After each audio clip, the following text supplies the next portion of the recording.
बुर्ज खलीफा ये दुनिया की सबसे ऊंची बिल्डिंग है और मलेशिया की 450 मीटर ऊंची ट्विन टावर, इसे भी आप जानते ही होंगे।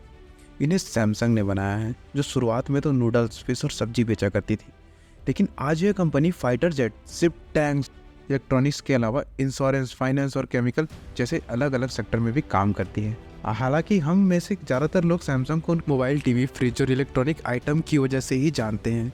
और जब Xiaomi, रियलमी जैसी चाइनीज़ ब्रांड ने इंडियन मार्केट में दाखिल हुए, सबको लगा कि अब सैमसंग की हाल भी नोकिया की जैसे होने वाली है, क्योंकि हमें सैमसंग की रियल साइज के बड़े में जानकारी ही नहीं थी। आज एंड्रॉयड को भी गूगल के बाद अगर कोई कंट्रोल करता है तो सैमसंग है। और दुनिया की चाहे कोई भी कंपनी हो, सैमसंग की मदद के बिना एक स्मार्टफोन बना पाना बहुत ही ज़्यादा मुश्किल है। चाहे वो गूगल का पिक्सल फ़ोन ही क्यों ना हो या फिर एप्पल का आईफोन ही क्यों ना हो।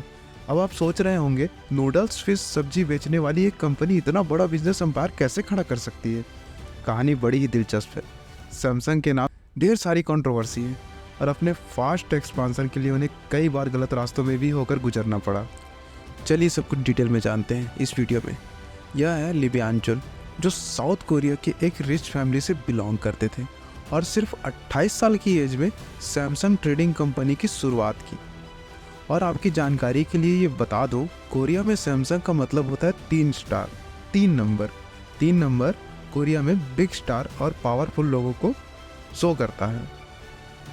दोस्तों, आप 3 का मतलब तो समझ गए, स्टार का मतलब समझिए।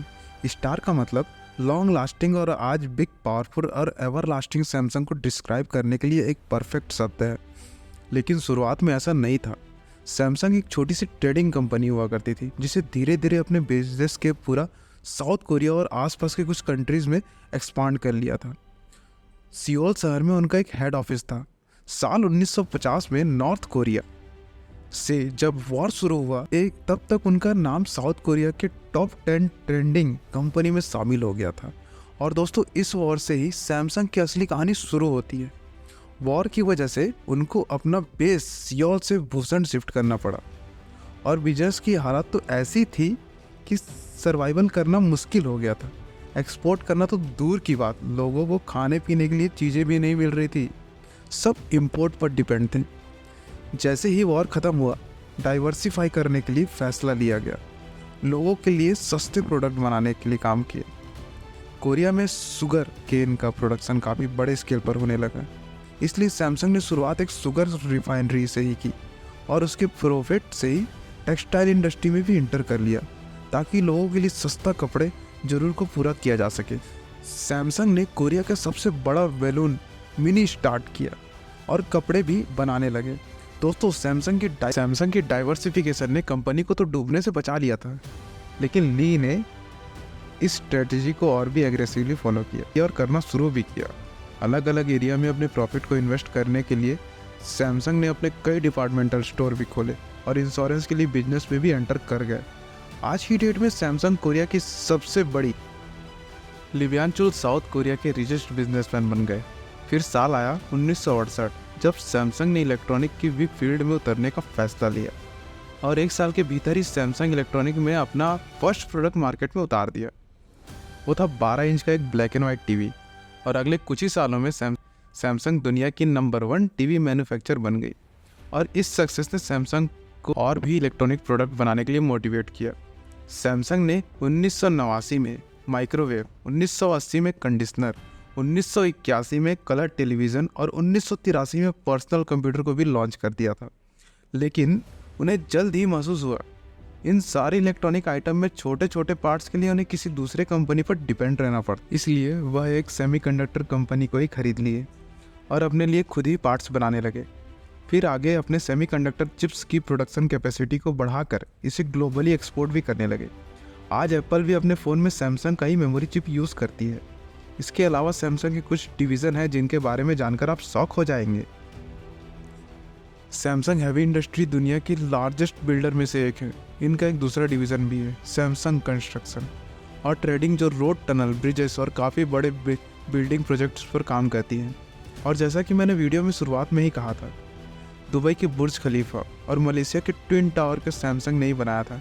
इसके अलावा साउथ कोरिया की लार्जेस्ट थीम पार्क एवरलैंड, कई लग्जरियस होटल और एक पूरा टाउन सैमसंग ओन करता है। जिसे सैमसंग टाउन के नाम से जाना जाता है। अब शायद जो लोग सैमसंग को एक मोबाइल फ़ोन या कंज्यूमर इलेक्ट्रॉनिक की कंपनी समझते थे, वह मुश्किल से आइसबर्ग के ऊपर का एक छोटा सा हिस्सा ही देख रहे थे। अभी हमने सैमसंग के नॉन प्रॉफिट फाउंडेशन का तो जिक्र भी नहीं किया, जिसमें सैमसंग की यूनिवर्सिटी और मेडिकल सेंटर शामिल है। जी हाँ, सैमसंग मेडिकल सेंटर। यह एक मेडिकल सेंटर एक यंग एंटरप्रेन्योर, छोटा सा बिजनेसमैन स्टार्ट करता है अपने बिजनेस को अलग अलग मार्केट में डाइवर्सिफाई करने के लिए। कोई रुकावट नहीं है, ना ही कोई चैलेंज है, ना ही बहुत सारी बड़ी समय है। यह मल्टी बिलियन एम्पायर खड़ा कर देता है, छोटे से समय में बहुत बड़ी एम्पायर खड़ा करता है। सुनने में यह स्टोरी एक सक्सेस की तरह लगती है, लेकिन यह पूरी कहानी नहीं है दोस्तों। इसके सक्सेस के पीछे कहानी बहुत ज़्यादा ही बड़ी है, कंट्रोवर्शियल है। तो चलिए इस सक्सेस जर्नी के डार्क साइड को भी समझते हैं। वॉर के बाद साउथ कोरिया की अर्थव्यवस्था बर्बाद हो चुकी थी। प्रोडक्शन और एक्सपोर्ट पूरी तरीके से रुक चुका था। कोरियन प्रेसिडेंट अपनी इकोनॉमी को एक्सपांड करना चाहते थे और इसके लिए उन्हें बड़े कोरियन ग्रुप को सपोर्ट करना था, लेकिन सपोर्ट करने का तरीका बिल्कुल अन्यथा काल के लिए सैमसंग के लोग को और hyundai जैसे बड़ी बिजनेस को अच्छी शर्तों पर लोन दे रहे थे। टैक्स में भी रियायत दी गई ताकि उनका बिजनेस एम्पायर बड़ा हो सके और देश की इकोनॉमी में ग्रो कर सके। यहाँ तक कि जब सैमसंग ने इलेक्ट्रॉनिक की फील्ड में एंटर किया तो कोरियन गवर्नमेंट में इलेक्ट्रॉनिक की कंपनी पर लगे वाले टैक्स 50% तक रिड्यूस कर दिए और उनका कंपटीशन से बचाने के लिए साउथ कोरिया ने इलेक्ट्रॉनिक प्रोडक्ट बेचने पर ही बैन लगा दिया और कंज्यूमर को सैमसंग का प्रोडक्ट लेने में मजबूर होना पड़ा। ऐसे तमाम फायदे सैमसंग को पहुंचने लगे, जिसकी वजह से सैमसंग अपने कॉम्पिटिटर से काफ़ी आगे निकलने लगे। और कुछ रिपोर्ट्स की माने तो वॉर के बाद मिलने वाले अमेरिकन रिलीफ फंड को भी सैमसंग के फायदे के लिए यूज़ किया गया। और ये सब कुछ हो रहा था सैमसंग के फाउंडर ली की वजह से, जो एक स्ट्रिक्ट पॉलिटिकल कनेक्शन बनाने के लिए खिलाड़ी मान जाते थे। सैमसंग के ऊपर कोई एक्सपोर्ट लिमिट नहीं थी, उनके लिए सरकारी बैंक के दरवाजे हमेशा खुले हुए थे। हालांकि सैमसंग के फास्ट ग्रोथ से कोरिया की इकोनॉमी को फ़ायदा पहुंचने लगा, खास करके एम्प्लॉयमेंट के रूप में काफ़ी लोगों को नौकरी मिलने लगी। लेकिन छोटी कोरियन बिजनेस बर्बाद होने लगी, क्योंकि कोई छोटी मोटी कंपनी गवर्नमेंट सपोर्टेड सैमसंग जैसे जायंट से नहीं लड़ना चाहती। सैमसंग इतनी पावरफुल हो गई थी कि जिस भी फील्ड में वहाँ एंटर करते थे उसमें दूसरे बिजनेसेस को तहस महस करने की पूरी ताकत रखते थे। तरह साउथ कोरिया की इकोनॉमी जाने अनजाने में एक कंपनी के ऊपर इतना निर्भर हो चुकी थी कि सैमसंग साउथ कोरिया की अलग अलग इंडस्ट्रीज में हैविली इन्वॉल्व हो चुका था। साल 2014 में तो साउथ कोरिया के कुल जीडीपी में 17% अकेले सैमसंग का कंट्रीब्यूशन था। hyundai की कहानी भी कुल मिलती जुलती थी, लेकिन सैमसंग उसमें सबसे बड़ा है। और पूरे कोरियन बिजनेस एम्पायर को जिस तरह कुछ गिने चुने कंपनियां अपने हाथ में लिए, उससे साउथ कोरिया की ज़्यादातर पैसे, पावर और इन्फ्लुएंस 2-3 बिजनेस फैमिली चला गया। साल 1987 में विलियम चल के डेथ के बाद उनके बेटे लिक उन्हें उनकी जगह संभाल ली, जिससे समय में सैमसंग और गवर्नमेंट के रिलेशन और भी ज़्यादा कंट्रोवर्शियल हो गए तथा 1996 में उनके ऊपर फॉर्मर प्रेसिडेंट के रिश्वत देने का आरोप लगाया गया। सैमसंग की गवर्नमेंट के कनेक्शन की वजह से तत्कालीन प्रेसिडेंट ने उन्हें बिना किसी एक्शन के माफ़ भी कर दिया था,